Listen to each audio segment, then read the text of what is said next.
It's the Awake Space Astrology Podcast, and I'm Laurie Rivers with you, here to help you with some inspiration to get those aspirations out into the world.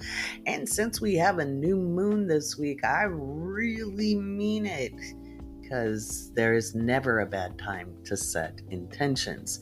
There's just more artful ways of doing so. We're going to talk about that in the podcast. And you're probably going to notice it's a very Monday. It's just another manic Monday. Yep, it's a manic Monday.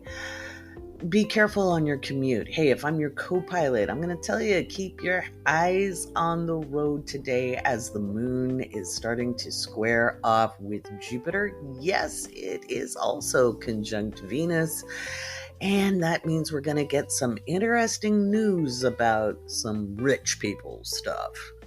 Remember, we only hear about recessions when it starts hitting them. We've been in a long-term depression economically for a long time, but that doesn't mean you can't do better. I know it's hard, but it's actually starting to hit the rich in the pocketbook, and so we'll hear more about that in the news this Monday, the 11th of September. And of course, it is an anniversary date that a lot of people look at.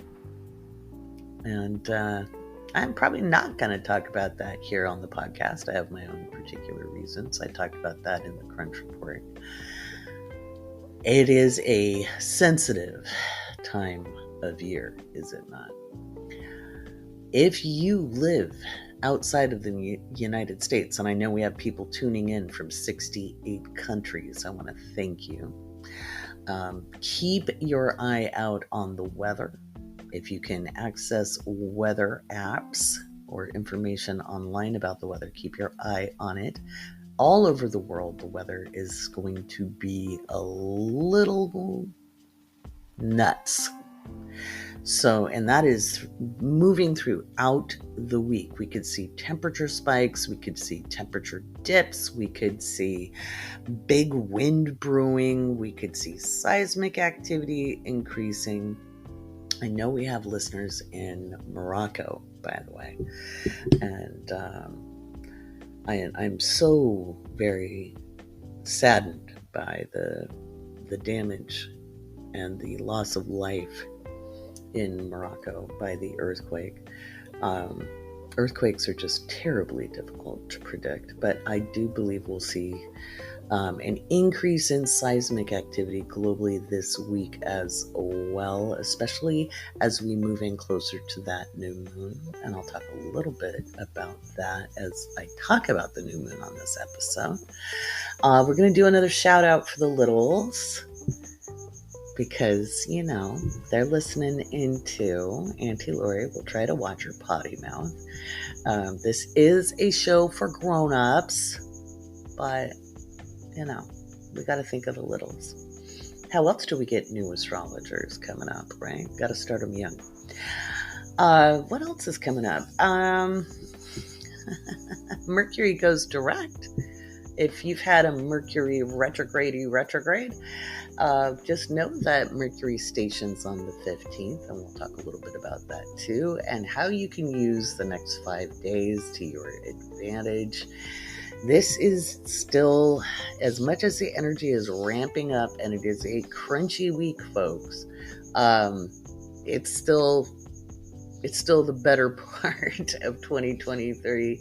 This has been the calmest we'll have pretty much for the rest of the year. The energy keeps ramping up because we have an eclipse next month. Well, we have a solar and a lunar eclipse in October, and all sorts of exciting things. And from pretty much the new moon through the rest of September, things get heated up, both emotionally and intensifying in the energy. So if you're sensitive, this is the time to really work on your focus, okay? And yes, you can. Yes, you can. Take it from somebody with a really busy mind. You can focus. It just takes practice And there's not a one-size-fits-all option. We'll talk about that too. Plus, we'll have our patron shout-outs, our astrology Q&A, and Mercury retrograde got me. So I was going to interview Mackenzie for the podcast this week, and that did not happen. We are in different time zones and different schedules, and time just slipped through my fingers. So we're going to do our best to get Mackenzie on to interview her for next week's podcast. All right, let's get started. Let's talk about what's coming up heading into the new moon. All right, heading into the new moon and how to best prepare for the new moon. And then we'll talk about the new moon. How's that? Now, if we're on our way to work, my Starbucks order is currently a Trenta vanilla sweet cream cold brew. I'm just really in love with that vanilla sweet cream. It's really tasty if you haven't had it. Just saying, I'm not a big pumpkin spice girl. I'm just kind of not. Love a good chai though, and I look forward to the temperatures dropping here in Southern California so I can go back to drinking my hot drinks. All right, alrighty. Let's talk about that new moon.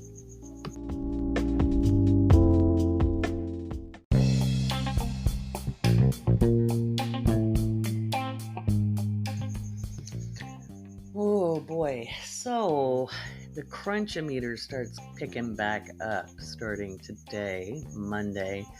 Watch your commutes East Coast. You know, this comes out about the time a lot of people are leaving for work or getting up and getting ready to leave for work. If you're on the West Coast, you need to watch the commute as well, because that moon is moving into a square with Jupiter. Now, we may hear more about what's been going on in Maui, but I have a funny feeling that, and yes, the Kilauea, volcano started erupting. We'll probably hear more about that. There'll probably be some more volcanic action happening. Let me take a look at the chart. I think beyond Hawaii, because it's a very active volcano. I think we may actually see some other stuff get started. Let's see. I wanted to get this into the West Coast time zone. I know I got a lot of you East Coasties who listen in, but I got to cover the West Coast because I live here. And we get ignored a lot of the time. I mean, yes, California gets covered, but the Pacific Northwest often does not because it has a smaller population base. So to all my friends in the PNW, hey there. You can take the girl out of the Northwest, but you can't take the Northwest out of the girl. All right, I'm looking at... I think we're going to start to see some crunchy headlines start to fly for events happening it'll probably start around 6:55 a.m. Pacific, 9:55 Eastern. You may start to see some wonky traffic about then, but also, East Coast, there's going to be some weird stuff.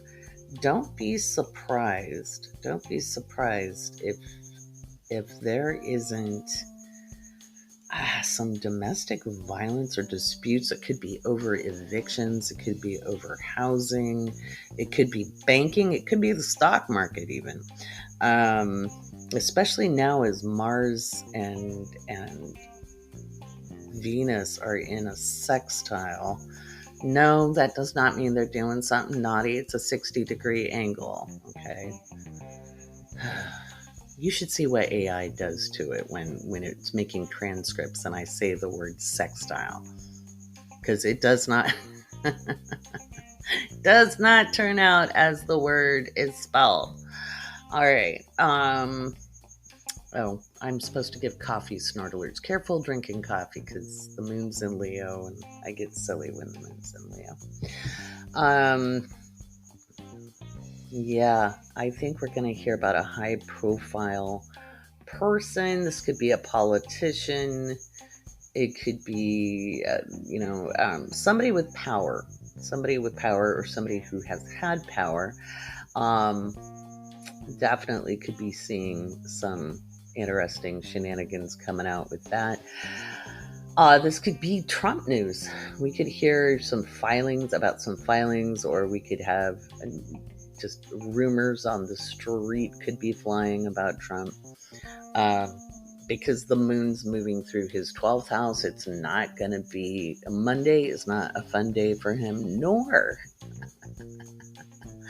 is Tuesday. Tuesday is probably the worst day for Trump, and you know how I am about Schadenfreude. I'm all for it. So, especially people who deserve it. Mercury is still retrograde. It, however, is it's actually trine Jupiter retrograde right now. My app doesn't show that, probably because it's separating, but it's still in a trine. So watch your emails, folks. Watch your responses to people. Check your spelling, because your mistakes will be good ones. Kind of like how AI catches sextile and makes it sextile. Yeah, instead of one word, it makes it two. Yeah, you've got good imaginations. Go for it. It's interesting, folks. It is. We're just past the midpoint of Virgo season as well. So we've got the sun in the final decan of Virgo, which gives it a Taurus-like element. We might hear about antiquities and art. The sun is trine Uranus retrograde. It is also trine Jupiter retrograde. That's making things somewhat interesting. So, it's a dicey day, Monday, and then Tuesday is very disruptive. Now, this doesn't have to get you personally, unless you've been personally impacted by events. This is a really good time to focus on getting ready for the new moon. Okay. So things you can do for this Virgo new moon that happens in the final decan of Virgo is you can clean out your pantry. You could clean out your closet. You could clean the house. It's still a Virgo. This would be like getting rid of clothes that don't fit, getting rid of or putting them in the rag pile or donating them. This could be making sure you have what you need for the winter months. Later in the week, I expect the weather to be very, very dicey. Up and down the East Coast. Yes, Florida, you're part of the East Coast. I get asked that all the time. I'll say east of the Rockies, and people come into my live streams and go, "What about Florida?" And I'm like, I don't know what to tell you. You're east of the Rocky Mountains. Oh, guys, maps. I know we all use GPS, but maps. Okay, Rocky Mountains go from Canada to just about the southern border of the United States. If you're east of that, you're east of the Rockies. So weather is going to be a factor. We might see on late on Monday, moving into Tuesday, we could see electrical storms. We could see tornadoes. We could see tropical depressions gathering speed. No, I'm not talking about the current hurricane. We could see some new stuff brewing. Maybe in the Caribbean. Certainly out in the Atlantic. There could be some more stuff going. I haven't really looked. I looked at Hurricane Lee. I don't think that's going to hit the United States. And the astrology didn't really show it. And then when I looked at some weather models, yeah, it's not cheating to do that. That's how we keep continual practice on directions, because it is dicey to predict weather and earthquakes And so studying things helps with directions. And trying to help people. Asia's getting hit, and this could be financial markets. It could do with, we might hear about minerals as much as we hear about antiquities and art. I think there's going to be more celebrity issues and not just the Mastersons issue and the faux apologies and the how dare you accuse us. Yeah. I really appreciated Christina Ricci's comments. I did. I don't know if you haven't heard about that. You might want to look it up. But yeah, we'll probably hear more celebrity matters. It's going to be a very active news cycle Monday and Tuesday. Watch, if you're into reading the news, there's going to be, of course, because it's the 9/11 anniversary, you're going to see a lot of 9/11 stories. What has happened for the last 23 years is other important news that they don't want an uproar about can sometimes be released under the radar because of the focus on 9/11. I know that makes me sound like a nut job, but it's actually something that gets done with big events. Is they'll slide stories out kind of to to keep it's out, nobody can say there's withholding of information, but nobody's paying attention, so it just slides under the radar. So keep your eye out on the headlines, so if you see anything interesting, keep your eye on that.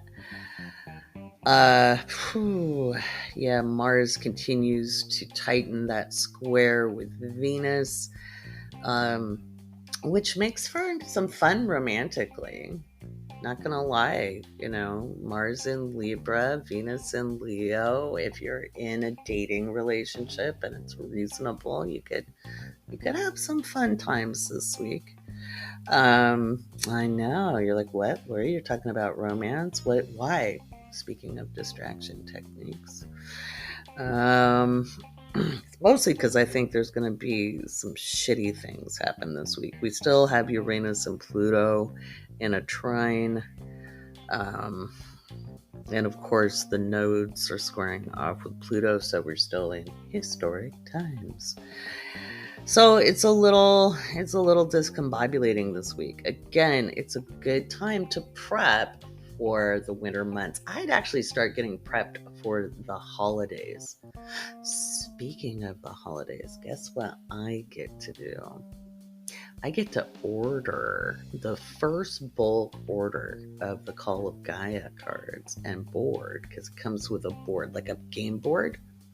So you can lay your cards out and experience the whole of yourself and your various parts through the birthing tree. No, it is not the tree of life. It is the birthing tree. It's an esoteric view of astrology, and the artist Taryn and I talked about that today. I'll talk about that a little bit later at the end of the podcast if you want to know more. Which means somebody has to get busy building a website. Oh, wait, that somebody's me. Why am I building my own websites? Well, it's Mercury retrograde, and this is a previously begun project, so we're tidying up loose ends. And also, every damn time I've ever hired someone to build something for me in the past, I'm not talking about, well, actually, even Woke Astrology, I'm still working on that. When I hired somebody back in 2021, oh my God. I hired a company that had good reviews, right? And they messed up my website. So I have a history. I have a strong vibration in that direction, so we're just going to fix it. But I look forward to having the site up, and I've got some fun little bits of code hopefully I can put in. Been playing around with some potential code. I know, what doesn't she do? I can't dance, guys. I'm a good dancer on the dance floor at a discotheque, but I can't do like coordinated dancing. I can dance like an unfettered and free Muppet. as I am. But I'm not good at like TikTok dances and stuff like that. No coordination. You tell me left, I'll go right. You tell me right, I'll go left. If you tell me forward, I go back. I push when you're supposed to pull the door. It doesn't go down well. So it's a wild week, my friends. That's right. I was trying to distract you away from that. This new moon is an interesting new moon, and it's a powerful new moon. It's a powerful new moon. It offers a lot of potential, and it isn't really a fight between reality and fantasy. Not really. You might feel conflicted like that moving towards it, but it really offers us a chance to create from an innovative space with existing structures and habits. So I'll talk about that. I'll talk about that after I do some patron shoutouts. We're going to do the patron shoutouts, and then we're going to do the littles. Got some littles to mention and talk to. Okay. And then we will talk about that new moon. Why did I do the littles? Because some of these guys have grown up with me. Like Charlotte. Yeah. She was just a wee baby when I started the podcast. Now she's becoming a big girl. And there's other wee ones and not so wee ones who have been growing up with me. And I am a Cancer and I'm a mama. And I believe in really supporting, encouraging, and acknowledging our young people. I think if we're going to have a better world, we got to create it right here and right now. And that is something the new moon gives a lot of energy towards if we put our focus there. All right, let's do some patron shout outs, and then we'll get to the littles and we'll talk more about what that new moon is bringing us.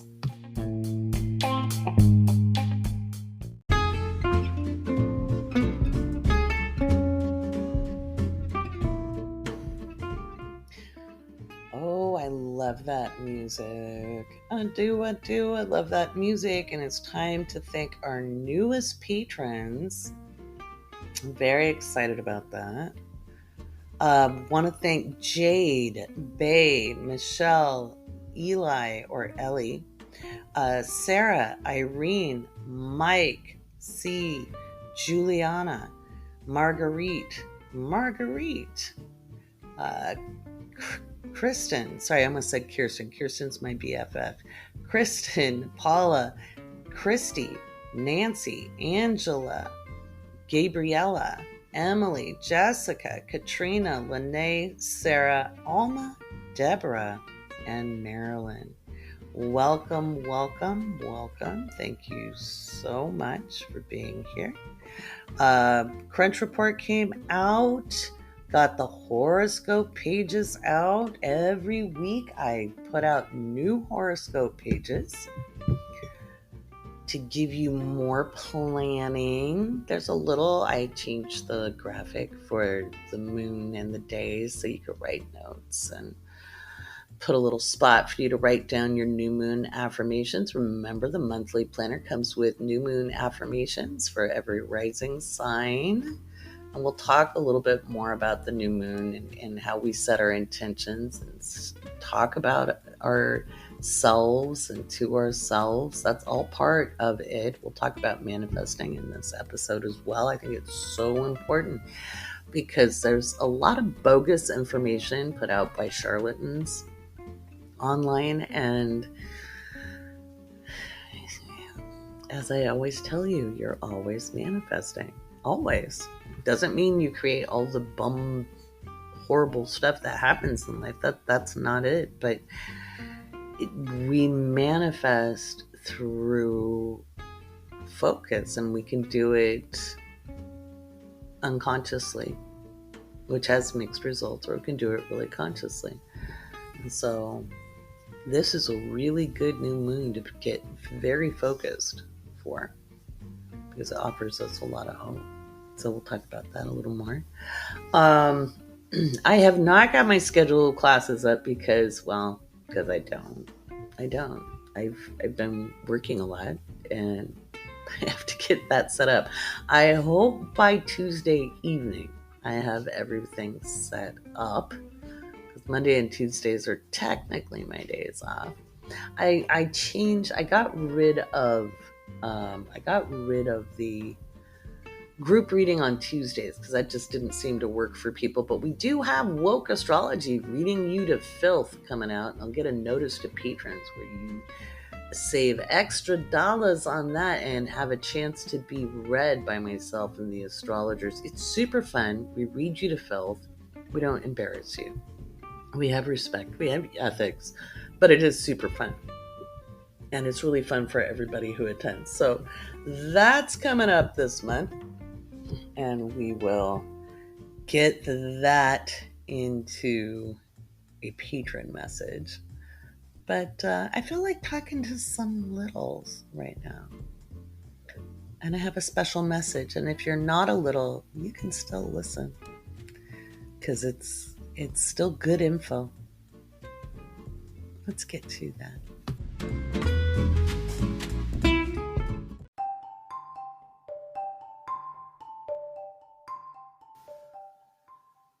Twinkle, twinkle, little star, how I wonder what you are.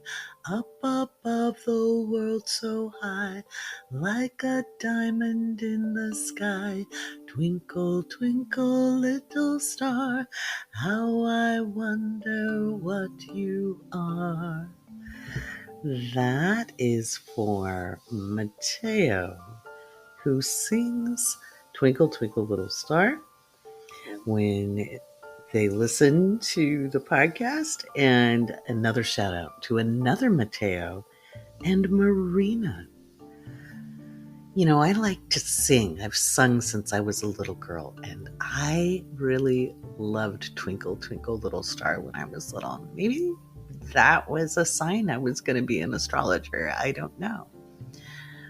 You know, sometimes we can feel lots of big feelings or worry a little bit, you know, even when we're kids, and grown-ups think kids don't worry about things. But I remember being a kid, and sometimes I would get grouchy or concerned about stuff. And there's a couple of things I learned to do to make myself feel better. And one of those was talking to somebody I trusted, a grown-up, often my mom or my dad or a teacher, and sometimes a big cousin. I didn't have a big sister. I was the big sister. So I would talk to my big cousins or my mom if I was worried. Maybe I thought, you know, there was stuff under my bed before I went to sleep, or maybe I'd seen a TV show that bothered me, or maybe I was just worried about the grown-ups around me. And one of the things I learned, because I watched Sesame Street and Mr. Rogers, and they both had a really good thing to do when you worried. They would say to be creative, because worry is like using your imagination. There might be stuff going on, but we don't have all the information. So of course we're going to worry about it. But we can use our imagination to also think into good things. And it doesn't mean we have to pretend nothing is going on, but we can always look on the bright side, or we can talk to ourselves about the possible good things that can come around. And maybe none of that seems very realistic, but neither is the worrying when we don't have all the information either. See? And so sometimes just even thinking about it too much is a lot, especially when we're little. So being creative, like singing a song, or doing some artwork, or drawing with chalk, not on the walls, but like on the sidewalk if it's still good weather and with grown-up permission, or coloring in a coloring book, or just maybe dancing to some music is a way to let out some of that build up energy for when we don't have all the information or we just feel weird about stuff, right? Because sometimes we hear grown-ups talking, and sometimes we know things are serious, but we don't understand them. And so it's not fun to feel that way, is it? Not really. I don't like to feel that way as a grown-up.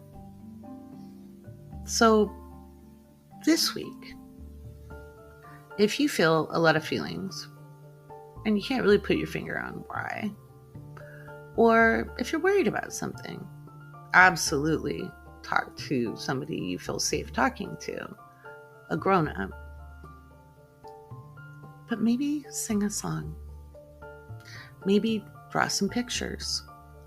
Maybe read a book or look at pictures or do a funny dance. Do something creative. Do something that feels good, like coloring or playing with Play-Doh or playing with race cars. I loved race cars when I was a little girl. Or reading a book. I really loved reading books when I was a little girl. I'd read about faraway places with strange sounding names and adventures. And then I went on to live them as a grown-up. Sometimes we have big feelings, and that's okay too. But worry is just putting our imagination to work in ways that can kind of make us tired. So if there's stuff you need to talk to a grown-up about, absolutely. And then maybe ask them to sing a song or color or play a game or dance. It's just a way to feel a little bit better. Because again, worrying is using our imagination in a way that doesn't really help us out, but using our imagination in a way that feels good and helps us feel better about how we are right now. That's a really neat thing to do. Thank you for listening and have a really good week.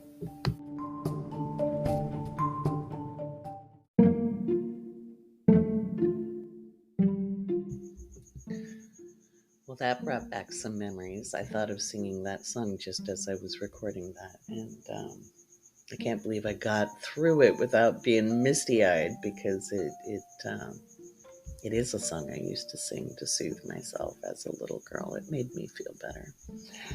Alrighty, let's talk about how to make the most out of this new moon. Wishing on stars and making magic and understanding that reality and fantasy aren't that far apart. They're really not that far apart. Think about it. If you are old enough to remember life without smartphones, okay, life without iPhones in particular, then you have witnessed fantasy becoming a reality. In fact, did you know that the cell phone was invented because of people watching Star Trek, the original series, and they had this thing called a tricorder, which was like a multi-device that also was a communicator. And that was the inspiration for the first cell phones. For real. So it came from fantasy, science fiction, and it became real. If you can dream it, you can do it. If you can think it, it can be. Now, I know immediately somebody says, what about intrusive thoughts? Well,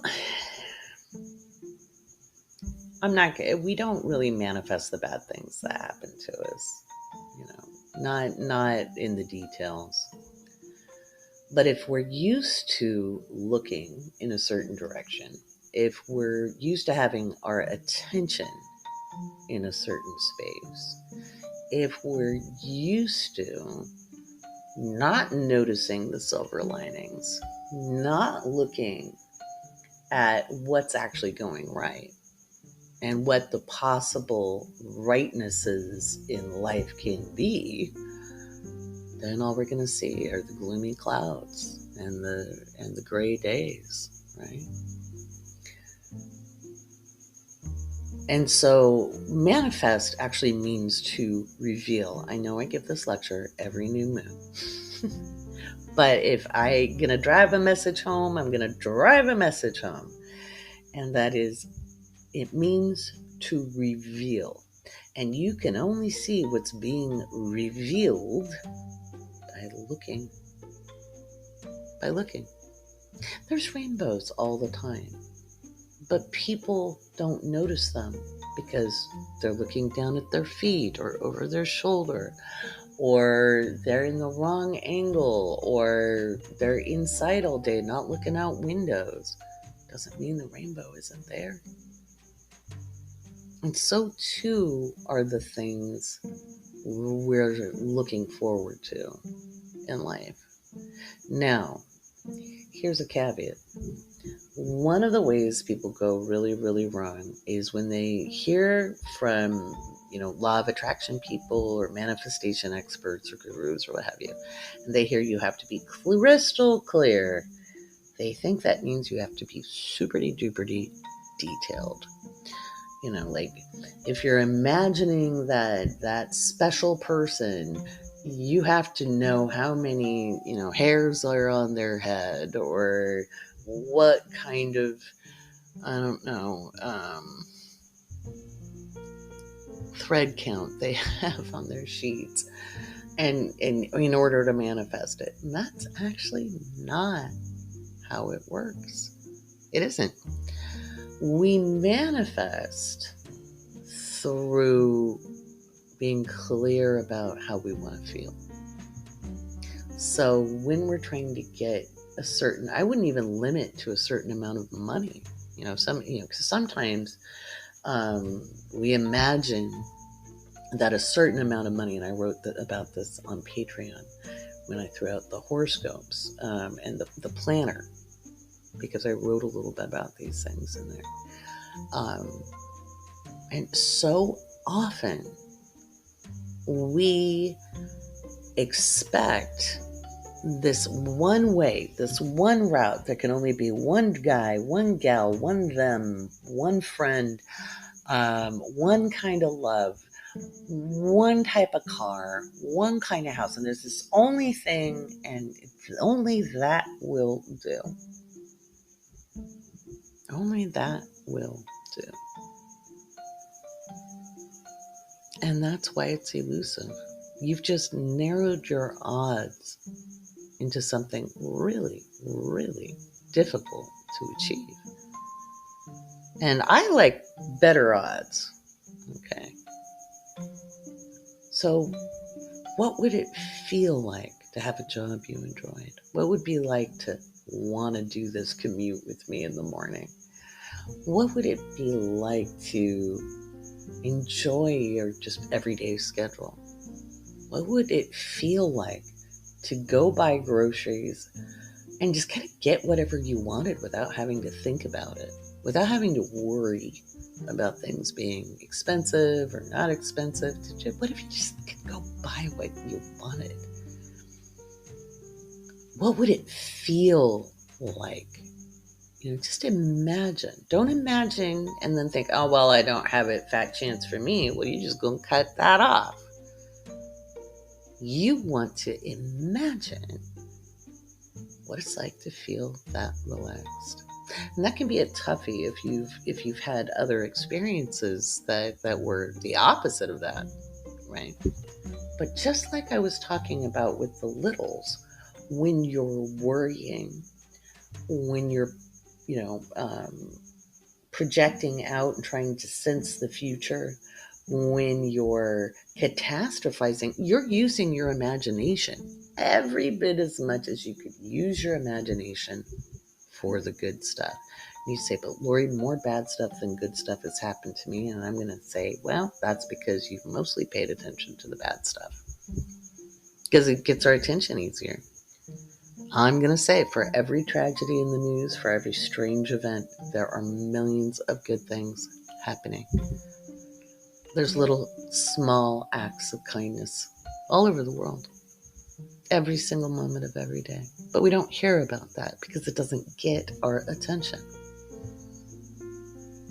The moon in Virgo, opposite Neptune, isn't a clash between reality and fantasy. Not at all. It's asking us to direct our imaginations into crafting a different reality. And on a personal level, you guys know what's coming, right? On a personal level, you can have a great day. On a personal level, this is where you can use your imagination to craft and create viable ideas and solutions to make things better, right? That's how you can do that. You can craft and create solutions to give yourself more ease, give yourself more structure. You can set intentions to practice focusing. You don't have to focus for 20 minutes. You could focus for a minute or 2 minutes. You build up to it. It's like a weight training. You don't start out with 100 pounds. Hell, I'm about to start getting in shape, and I'm not even going to start with 5 pounds. I'm going to start with 3-pound, dumbbells, because I'm out of shape. And if I were to try to be overly ambitious with a weight right now, I'd hurt myself. I don't want to do that. I don't want to do that at all. It's important to practice. So if you're in dire straits, it is important to focus our attention on what we want. But if we focus outside of what we believe is possible, it doesn't help us. When I work with people around money issues, when I help people confront their money issues, or help solve the relationship with money. I'm not real fond of the term, relationship with money, because money is an inanimate object, right? A relationship with your own sense of security, sure. Okay. But money is an inanimate object. So when I help people deal with their money issues, I say, imagine more than you've got until you start to feel uncomfortable. So if somebody makes, $1,500 a month, think about money that would be helpful until you feel uncomfortable. So is it $2,000 a month, $2,500 a month, $5,000 a month, $8,000 a month? When it starts to get uncomfortable, stop. Don't push past that. And just play with it for a little bit. Just sit with it at the point where it just starts to feel like, that's probably not going to happen. And again, that could be $2,000. It could be $1,000. It could be $500. It depends on where you're at. Depends on how old you are. It depends on your experience. It depends upon your life experience. One of the things I learned as a college kid who was very, very broke was at the beginning of the month, when I got paid, I felt rich. Even if I didn't have a ton of money, but I felt flush. I could go get some takeout instead of cooking for myself. I could buy my groceries and buy the food I like to eat. And 10 pence, or the equivalent of a dime, didn't feel like very much money at all, right? It's just a dime, just a penny, just a 50 or 50 pence, but here would be like a quarter, that was just chump change, but I'd put it in a jar. Let me tell you, by the end of the month, that 10 pence or a dime, right? That small amount of money seemed like a fortune when I was trying to figure out how I was going to make it through the week at the end of the month. It's relative. It's relative to where you are, and it's relative to your experience. And what helps and what helped me overcome my own issues with money, because I disenfranchised myself pretty hard after working for multinationals and seeing kind of the uglier side of life, especially in the developing world, and how people get exploited. One of the ways I overcame that, and it took a long time, because trust me, when you consciously create a block, it's harder to undo than when it's an unconscious block. I learned over time and a lot of practice, and it took years. It wasn't something I mastered in like 6 months. This was something that I took, it was like 3 solid years of practice, like hard practice, and then another 3, 4. I did a reset in 2017, so it's probably like 6, 7 years total, because I did a financial reset on purpose also, but it helped me build forward. I don't suggest it to the uninitiated. However, learning to carry that flush feeling no matter what, having it not be conditional on how much money I had or didn't have. That's a trick, and it's really a trick when you have kids. Okay, that's when you have kids, that's like master's level work. And trust me, I my kids were not adults when I started that journey. Ooh, mastery. But if you can try to hold the feeling of being relaxed, being at ease, being at peace, and understanding there's a practical application here. There's a system that can be birthed, and it doesn't have to be about money. It could be about a job. It could be about a relationship. Depends on where Virgo is falling in your natal chart, and 23 degrees Virgo to be exact, because that's where that new moon is going to happen. And patrons, you get your special patron-only podcast with how to set your intentions, because that's what we do. We're going to set our intentions. And you've got the affirmations if you get the horoscopes. Saying those affirmations every day leading up to the new moon will help massage the feeling space, which helps us manifest. Now, don't expect, because the new moon happens kind of like, I don't know, midday or something. I'll look at it in a minute. Don't expect, if you set your intentions that night, that you wake up and you've won the lottery, or you suddenly get a new job, or your boss leaves, the one that you don't like, or that headache client goes away. It may not work that fast. It depends. You might have some miracles, because Mercury stations the next day. It might take some time.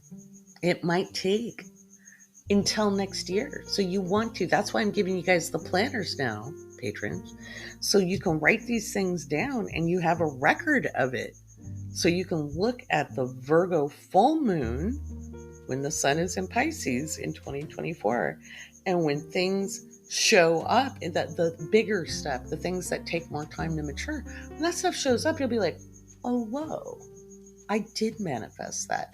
Because I think so often we're so unconscious about our thoughts and our desires and the things we need in life.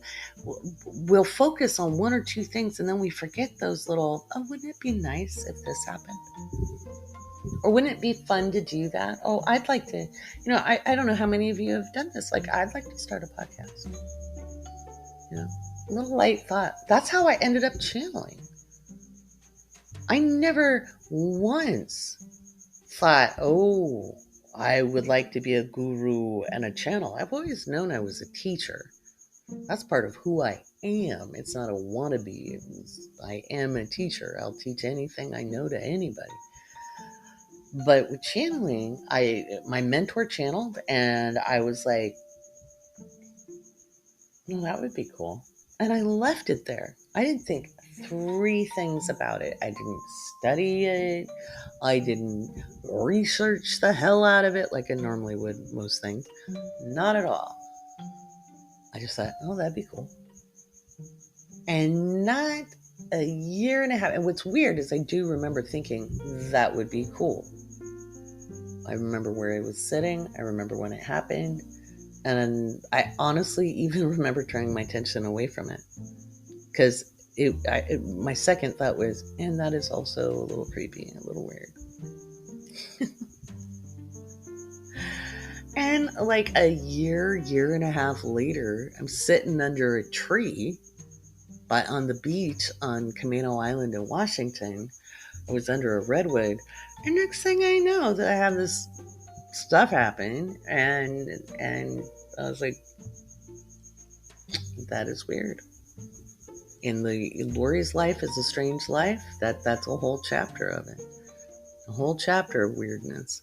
And after whatever happened was done, I ran back to my house. I ran down the beach. I called my mentor, and I was like, what was that?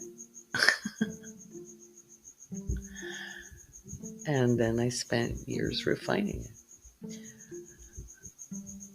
Yeah.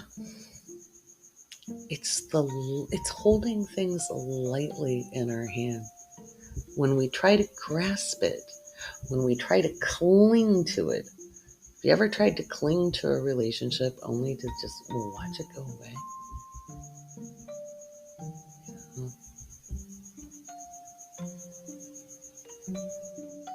And sometimes things aren't meant to be forever, right?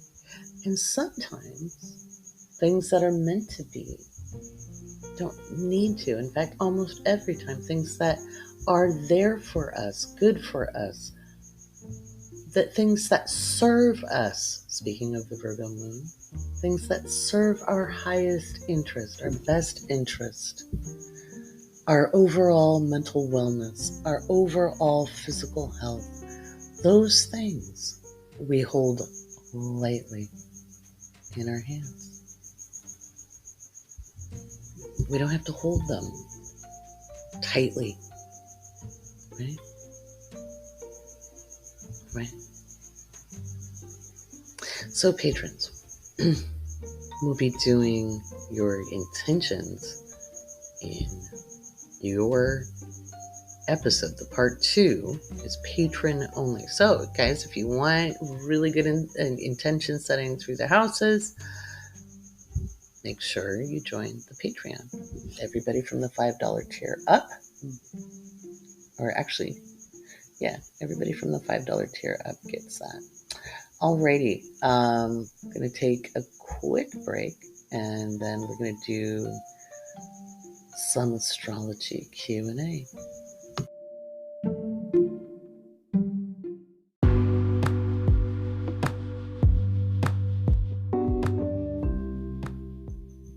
All right, it's time for astrology Q&A. I love ending the podcast with some astrology Q&A. We're going to do, these are all submitted from patrons. If you're a patron, the googly form with the podcast Q&A is linked up in your Crunch report. So, hey, keep submitting your questions. There's no dumb questions except the questions you don't ask. And if you're not a patron, just understand that patrons sponsor the podcast. And I get to the questions. I'm going through them. I pared it down. Okay, there's not as many. And I do special patron-only podcast episodes as well, answering some more of these questions, because I know you guys have been waiting and you're like, oh my God, Laurie, come on. So this is from Katja. What kinds of things might you expect from your Venus return? What if Venus retrogrades back to the sign degree of your Venus return? Well, then in the first one, where Venus went over the top, wasn't the actual return. It's not the return until Venus or any other planet, when we're looking at returns, makes that final connection. Sometimes you have just the one pass and that's the return. And sometimes you have it touch your Venus, or let's say, it doesn't matter what planet, but if we're looking at the return. So the planet makes an exact connection with your planet, your natal planet, then it retrogrades, and then it moves back forward, and that makes the Venus return, or the return of the planet, that final chart. So what can you expect? It just depends.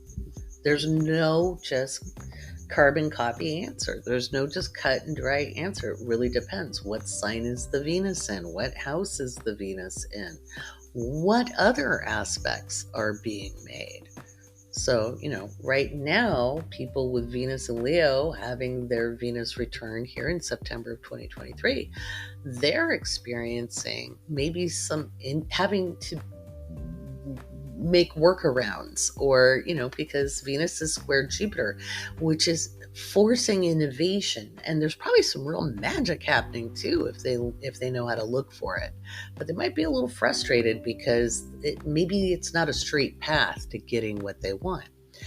But a Venus return tends to be a pretty decent day, depending on what else is going on. It does not mean you'll win the lottery. It does not mean you'll meet the guy or the girl or the them. It doesn't mean any of that. Okay. So it just depends. Now, in Astro Energies readings, I'll look at a Venus return if it's coming up. Same in the career life path readings. I'll look at the returns a little bit if it's up on deck within the time frame that we talk about in the reading. And of course in year aheads, which, by the way, year ahead readings are open. I'm not so tired now. I can see, right? It was killing me to do the longer readings because I was looking at so many charts and the screen time was just killing my eyes. I don't have that problem now that I've got everything sorted, thank God. So year aheads are open. All right. And I sent out a coupon in the mailing list, so take advantage of that. You want to book out because I start filling up pretty hard October, November, December, so make sure you book your spot. But yeah, that's the Venus return. It tends to be a relatively pleasant day when you have the final return. All right. Maverick, what does it mean when Neptune is transiting one of your big six? Well, it means something different depending on what it's transiting. So you can't just lump in your personal placements all into one meaning. So if Neptune is crossing the ascendant, there tends to be an enhanced sensitivity to energy. You might find your intuition is really enhanced, or you might have a spiritual awakening and that could be the square or the opposition as well. But when it's conjunct, it's a lot. Not everybody experiences this, okay? Not everybody experiences this. Neptune spends 14 years in a sign, so not everybody has Neptune cross their ascendant in their lifetime. Doesn't mean you're not special. If it doesn't, trust me, you get enough crossing your ascendant in a lifetime. It's just how it works. I'm just reporting the news. If Neptune's going over your sun, that might be an interesting time. There would be also maybe an expansion of your physical energy, or you might find out you're a little more sensitive to things at that time as well. Neptune transiting in any way, shape, or form your Mercury might enhance also your intuition. You might find that you're a little telepathic. And everybody always thinks telepathy is this like mind reading, and you're like reading people's minds, like literally, like you're reading a book. That's not it. You might just pick up other people's thoughts really easy. The boundaries are lessened. It also depends on the signs involved, on really how that plays out. There's no one size fits all answer. You know, people are always looking for the neat and tidy bows. And Maverick, I know, like I finally, because I have the right prescription glasses, can see when these questions were submitted. My God, you poor people have been so patient. I didn't see that before. Well, being able to see is so fun. When Neptune is transiting your moon, again, that's enhanced sensitivity. You might be more emotional too, and you might pick up on other people's stuff. This is a really important time to learn how to shield. And this again is any aspect. And remember, aspects, I'm looking at major, I don't bother with minor. And when Neptune is transiting like your Venus, you could be really lucky. It's just like the universe keeps sending you gifts. When it's transiting your Mars, it just depends on the sign, but you may want to like lean in to taking action intuitively, or contemplate it heavily before taking it. But yeah, those questions were all submitted in May. My God, you poor people, you've been patient. You're like, she's never going to read my stuff.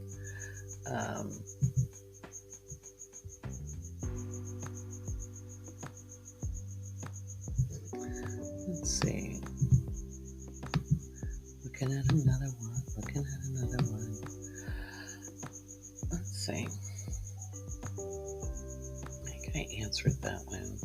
I've been trying to clean them up so we can open it up to more. You poor guys. I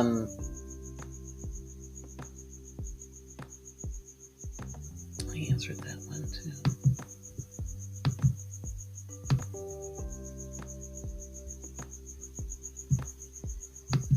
Oh my goodness. All right. So, Steve of Finland asks, I only see decans used when talking about the sun or the ascendant. Do you use decans to enhance your interpretation of planets in natal readings? For instance, my Scorpio Pluto is in the Scorpio decan. In what ways would that differ to Scorpio Pluto in Pisces or Cancer decan? That's a really good question, Steve. We use decans with all of the planets.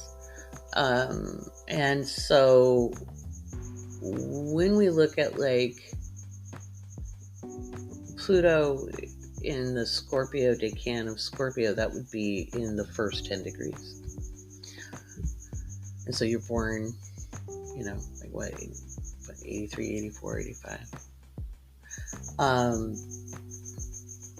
When it was in Pisces, in the mid degrees, so from 10 degrees to 19, then you were looking at, and if you look at that time period from about 10 degrees on, there was the AIDS crisis was already done. You want to look at the history. Like when you're looking at an outer planet, I wish we would have done like Mercury or an inner planet, but outer planets, you're carrying the weather of the time you were born, right? So it's a little different in the natal chart, but that it's anchored. And so Pluto in the Pisces decan of Scorpio, there might be something to do with religion. There might be something in faith-based ideals having to be transformed. There might have been some health matters. There might have been that needed to be transformed, depending on the house placement, But the Pluto in Pisces, Pluto and Scorpio in the Pisces decan.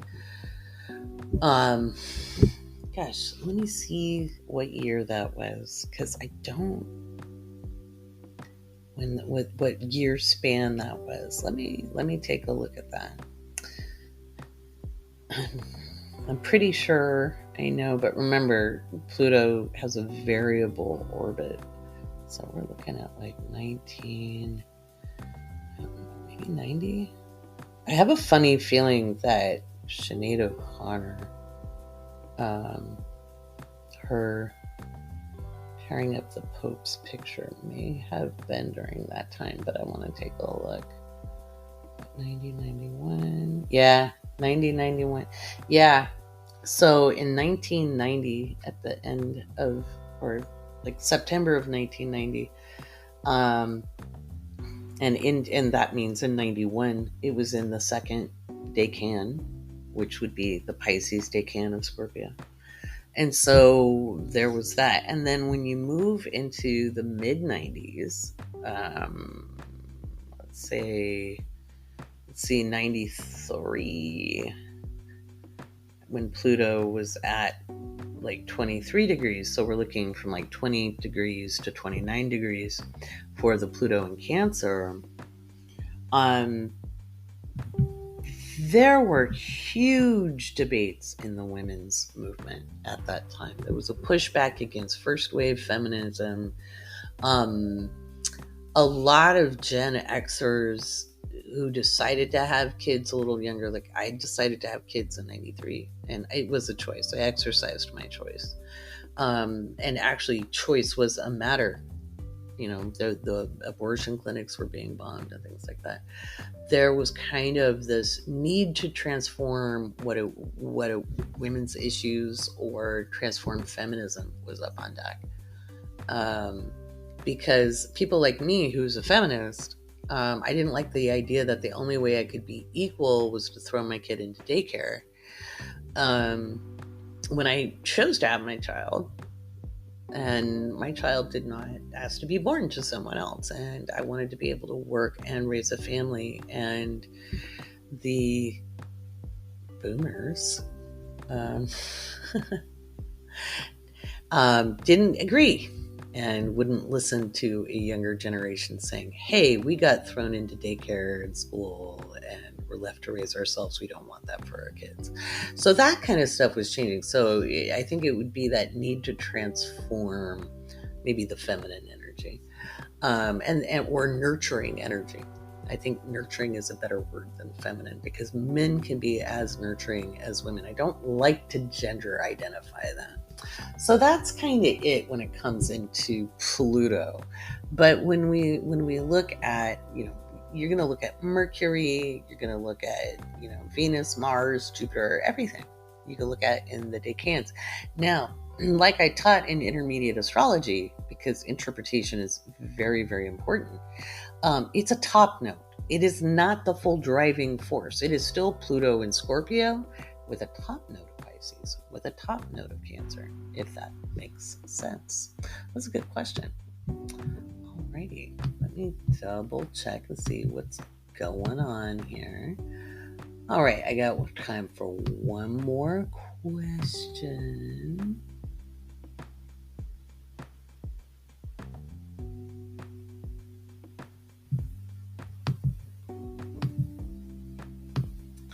Let's see. Denise asks, when having a Mars return, what is the energy like? When having a Mars return, what is the energy like? Again, just like the Venus question, it really, really depends. It depends on what aspects is the transit Mars making to the other transiting planets. What is your Mars doing in your natal chart? So, if your Mars is trying, Venus, and Mars returns, that activates that trine very active, super active, supercharges it. And then your Mars return, the best way to use that, it's not just it's not about the energy itself of the return. It's like, how do you use that energy? And my suggestion for everybody is when you have your Mars return, be doing something you want to be doing a lot of in the next 2 years to set the energy. And back in 2014, my Mars return was going to happen during a time I was going to be on a road trip. And I was really excited about it because it was my first road trip in a really, really long time.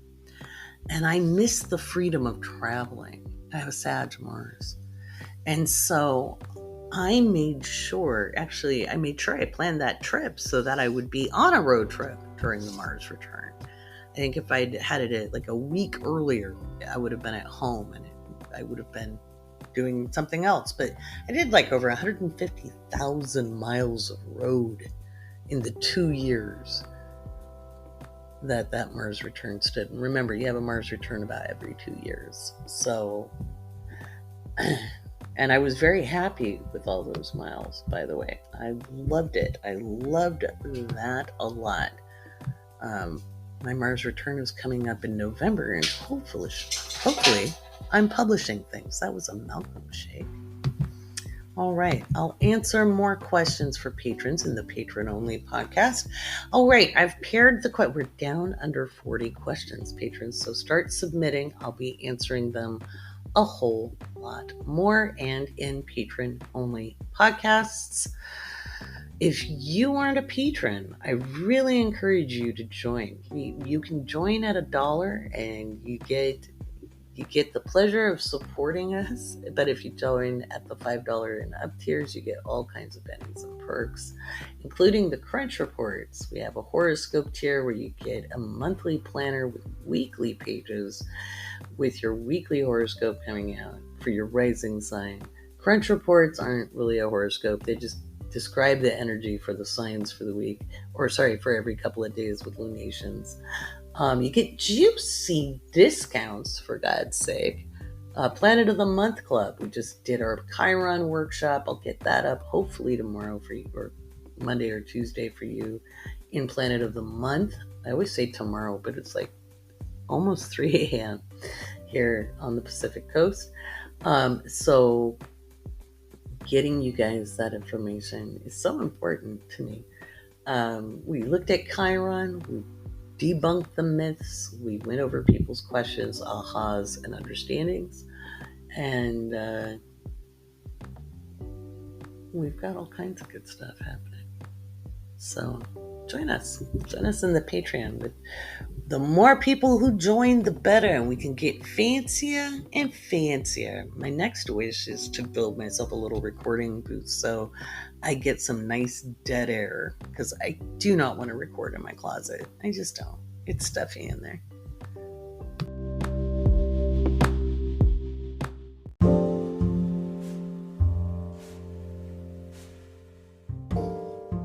Okay, so I almost ended the podcast without telling you about the cards, the Call of Gaia, which is an esoteric astrology learning tool. It comes with a beautiful set of cards, a guidebook with interpretations and instructions, and a game board with the birthing tree. And imagine a tree house with 12 rooms. And it just shows the different aspects of yourself energetically and how you come into being to serve here on the planet as in part of the great experiment. And that it's not a punishment. We're all part of this. There's no getting it wrong. I think we need new mythology. So I've been working on this idea in my head for like 20 years. And Taryn Dufault rendered the artwork just beautifully. And we finally got a prototype that we like. Finally.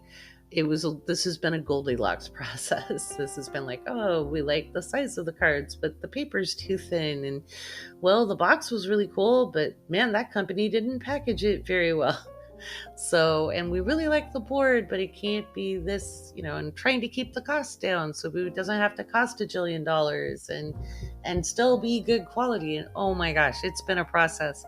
So I should be ordering the first 100 copies and working on the website, and the it's coming, guys. It's real. We're trying, and I'm trying my damnedest to have this ready to really kind of put out there in October. And so yeah, I'm kind of excited about it. I am excited about it. It's beautiful. It's really beautiful. And I've got some wild and wacky ideas for the website. We're going to see if I can pull it off or not. Fingers crossed, my friends. Fingers crossed. But yeah, I promised I'd talk about that. I almost put the podcast out. Forgot about it. But remembered, I just finished up the patron-only podcast. Did the new moon intentions. So after listening to this, I'll have that time to go out a little bit later in the day. It is 4:44 a.m. This is much later than I normally wind up this podcast. But hey, Mercury's retrograde, but only until the Friday, only until the 15th. And then it stations and we'll be in direct motion again. So revise your projects, pick up the loose ends, dot your I's, cross your T's, take deep breaths, and sing a song this week. Use your creativity to help ease and soothe yourself and make some magic with that new moon in Virgo on the 14th. I'm Laurie Rivers. Thank you for listening. Thank you, my friends. And I'll be talking to you next week about the equinox and some of the wild stuff we get to look forward to with that.